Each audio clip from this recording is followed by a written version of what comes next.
नमस्कार, मैं doctor Akanksha Sharma, Gauri Nandini Ayurveda multi speciality hospital Jaipur से। फ्रेंड्स, हर महीने महिलाएं एक अपने शरीर की नेचुरल रिदम को फॉलो करती हैं। उस रिदम के अकॉर्डिंग उनकी हेल्थ स्टेटस चलता है।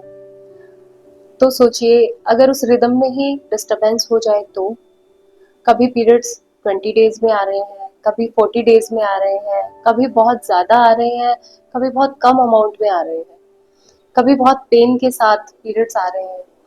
ये सारे लक्षण जो है वो अनियमित माहवारी या इरेगुलर मेंस्ट्रुअल साइकिल को इंडिकेट कर रहे हैं। और इन सिम्टम्स को अगर ध्यान नहीं दिया जाए तो ये मान लीजिए कि बॉडी के जो वार्निंग साइंस है अपन उनको इग्नोर कर रहे हैं। तो आज की वीडियो में हम जानेंगे रेगुलर मेंस्ट्रुअल साइकिल यानी कि अनियमित माहवारी के पॉसिबल कॉजेस, उसका आयुर्वेदिक ट्रीटमेंट और लाइफस्टाइल से उसका मैनेजमेंट। तो शुरुआत करते हैं इरेगुलर मेंस्ट्रुअल साइकिल के कारणों से। कारण क्या हो सकते हैं?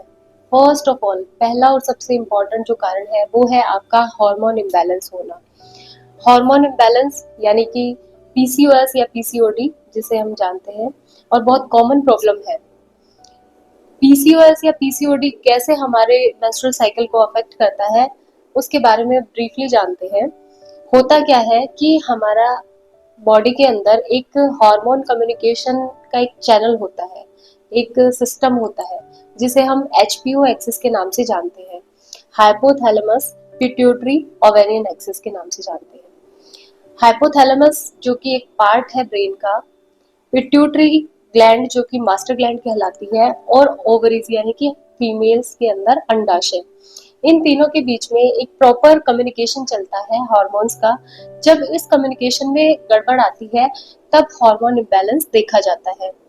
होता क्या है कि हमारी पिट्यूटरी ग्लैंड से जो है एलएच एफएसएच हार्मोन निकलते हैं जो कि ओवरीज को संकेत देते हैं कि अब फॉलिकल्स को बनाना शुरू कीजिए, अब फॉलिकल का रप्चर होना है। और जब ये प्रक्रिया सीधी तरीके से सामान्य तरीके से चलती रहती है तब तक पीरियड्स रेगुलर आते रहते हैं, नेचुरल टाइम पे ओवुलेशन हो जाता है और शरीर की प्रक्रिया ये मान लीजिए आप सरल तरीके से चलती रहेगी। लेकिन जब एलएच और एफएसएच हार्मोन इनमें इम्बैलेंस होता है, यानी कि एलएच हार्मोन कहीं ना कहीं बढ़ जाता है और फॉलिकल स्टिमुलेटिंग हार्मोन यानी कि एफएसएच हार्मोन का प्रोडक्शन जब कम हो जाता है तो ओवरीज के वहां पे एंड्रोजन सीक्रेट होने लग जाते हैं जो कि मेल हार्मोन्स यानी कि टेस्टोस्टेरोन का प्रोडक्शन ज्यादा बढ़ जाता है, जिसकी वजह से फीमेल्स के अंदर जो आपके एग्स बने हैं वो मैच्योर नहीं हो पाते हैं। मैच्योर नहीं होने की वजह से ओवरीज के अंदर सिस्ट फॉर्मेशन होने लग जाता है और साथ ही साथ चेहरे पे अनचाहे बाल आना, सिर के बाल झड़ने लग जाना, मूड स्विंग होना, चिड़चिड़ापन होना, पीरियड्स का बहुत हैवी अमाउंट में आना या बहुत कम आना, और पीरियड्स में इरेगुलरिटी जैसे सिम्टम्स देखने को मिलते हैं। दूसरा जो बड़ा कारण है वो है हमारी थायराइड ग्लैंड। थायराइड ग्लैंड देखने में बहुत छोटी है लेकिन इसके फंक्शंस बहुत बड़े होते हैं और खास तौर पे फीमेल्स के लिए ये एक लाइफ चेंजिंग ग्लैंड होती है। फीमेल्स में यदि थायराइड के फंक्शन नॉर्मल नहीं है तो वो कहीं ना कहीं रेगुलर मेंस्ट्रुअल साइकिल के लिए जिम्मेदार होती है। तीसरा और सबसे बड़ा कारण है आपके स्ट्रेस फैक्टर। जब बॉडी में स्ट्रेस ज्यादा होता है तो भी शरीर में हार्मोन्स का असंतुलन देखने को मिलता है। चौथा और बड़ा कारण है हमारी लाइफस्टाइल और हमारी फूड हैबिट्स। जब सोने जागने का समय सही नहीं होता है, देर रात तक जागते हैं, सुबह देरी से उठते हैं, तो हमारे शरीर की जो नेचुरल क्लॉक है वो कहीं ना कहीं डिस्टर्ब हो जाती है और इस डिस्टरबेंस का डायरेक्ट इफेक्ट हमारे हार्मोन्स पे देखने को मिलता है। साथ ही साथ जिनके फूड हैबिट्स डिस्टर्ब हैं, यानी कि बहुत अमाउंट में जो fast food, junk food, processed food और तला भुना इस तरीके के खान पान ज्यादा जाते हैं, ऐसे लोगों के हार्मोन इम्बैलेंस देखने को मिलता है। सबसे इम्पोर्टेंट फैक्टर जो आपसे शेयर करना चाहती हूँ वो है नींद। नींद अगर प्रॉपर नहीं आती है, नींद की कमी रहती है, डिस्टर्ब स्लीप रहती है, तो भी कहीं ना कहीं हार्मोन इम्बैलेंस देखने को मिलता है और वो हमारे पीरियड्स को इरेगुलर कर देता है। तो ये तो हुई कुछ कारणों की बात।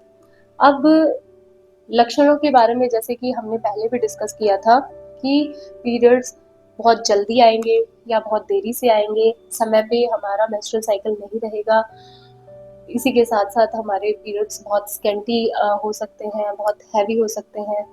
ऐसा भी देखने को मिल सकता है, चेहरे पे अनचाहे बाल आना, कील मुहासों का आना, एक्ने वगैरह का निकलना, ये भी एक कॉमन सिम्टम देखने को मिलता है।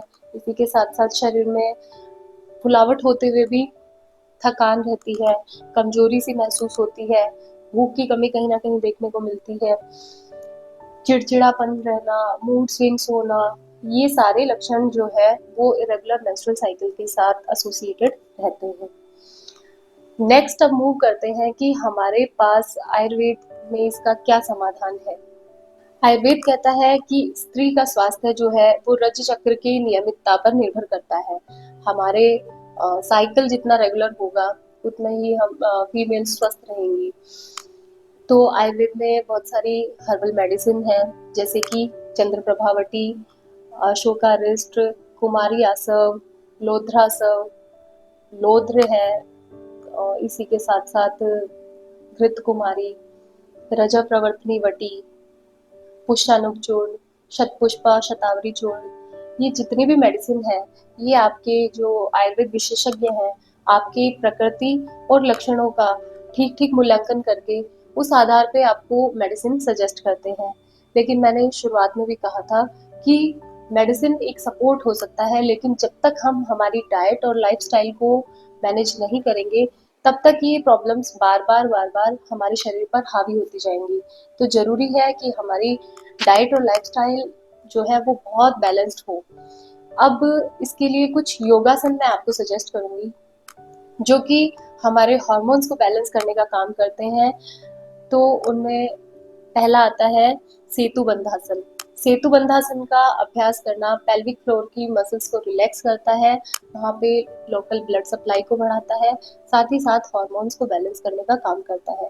दूसरा आता है पश्चिमोत्तानासन। इसी के सीरीज में सबसे इम्पोर्टेंट आसन आते हैं हमारे सूर्य नमस्कार, जिसमें 12 आसनों का अभ्यास किया जाता है। इसी के साथ साथ गोमुख आसन और भुजंग आसन, इनका अभ्यास भी हमारे लिए फायदेमंद हो सकता है। साथ ही साथ अनुलोम विलोम प्राणायाम, कपाल भाती एवं भस्त्रिका का अभ्यास करना भी हार्मोन को बैलेंस करने में बहुत मददगार होता है।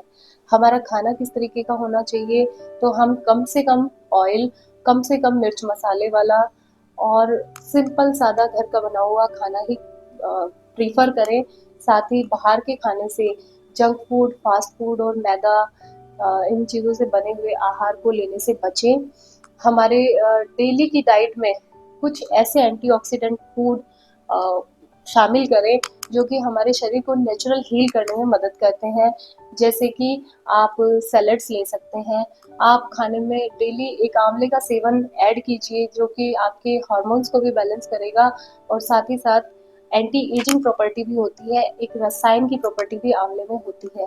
त्रिफला का चूर्ण, अगर कॉन्स्टिपेटेड फीमेल महसूस करती है तो त्रिफला का चूर्ण रात को लेने से कॉन्स्टिपेशन रिलीव होता है, साथ ही साथ बॉडी का नेचुरल तरीके से डिटॉक्सिफिकेशन भी होता है। तो किसी भी प्रॉब्लम को लेकर के हमारा कंसर्न हमारी लाइफस्टाइल को सुधारने का होना चाहिए। ट्रीटमेंट और हमारे पास वेरियस मेडिसिन उपलब्ध रहती हैं, लेकिन जब तक हमारी डाइट और लाइफस्टाइल सुधार नहीं होगी तब तक हम अच्छा स्वास्थ्य हासिल नहीं कर सकते। तो हमारा मेजर कंसर्न होना चाहिए हमारी डाइट और लाइफस्टाइल पर। तो स्वस्थ रहिए, मस्त रहिए आयुर्वेद के साथ।